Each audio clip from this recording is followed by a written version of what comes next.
Pyramid പരിവേഷകർ 3400 വർഷങ്ങൾക്ക് മുമ്പുള്ള തൂത്തൻ വാമൻ എന്ന ഫറോവയുടെ പിരമിഡ് പരിവേഷണം ചെയ്യുന്നതിനിടയിൽ 3400 വർഷങ്ങൾക്ക് ശേഷവും നശിക്കാതെ ഗോതമ്പ് മണികൾ കിട്ടി. കൗതുകം തോന്നിയ ഗവേഷകർ കുറച്ച് ഗോതമ്പ് മണികളെടുത്ത് മണ്ണിലിട്ട് നോക്കി. അതിന് വെള്ളം കൊടുത്തു. അത്ഭുതമെന്ന് പറയട്ടെ, 4-5 ദിവസങ്ങൾക്കുള്ളിൽ ഈ ഗോതമ്പ് മണി മുളപൊട്ടി.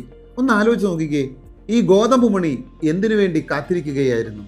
34 നൂറ്റാണ്ടുകളായി ഒന്ന് മുളപൊട്ടാൻ കാത്തിരിക്കുകയായിരുന്നു ആ ഓരോ ഗോതമ്പ് മണിയും. ഒരു ഗോതമ്പ് മണിയുടെ ഉള്ളിലെ മുളപൊട്ടാനുള്ള ആഗ്രഹം ഇത്രമേൽ തീവ്രമാണെങ്കിൽ എൻ്റെയും നിങ്ങളുടെയും ഉള്ളിൽ എന്തുമാത്രം മഹത്വത്തിൻ്റെ വിത്തുകൾ ഈശ്വരൻ ഒളിപ്പിച്ചു വെച്ചിട്ടുണ്ട്. ആ ഓരോ വിത്തുകളും മുളപൊട്ടാൻ കാത്തു നിൽക്കുന്നു. ഈ നമ്മുടെ ഉള്ളിലുള്ള ഈ വിത്തുകളെ മുളപൊട്ടിക്കാൻ കഴിയുമ്പോഴാണ് നമ്മുടെ ജീവിതത്തിൽ നമുക്ക് വിജയത്തെ കൊയ്തെടുക്കാൻ കഴിയുന്നത്.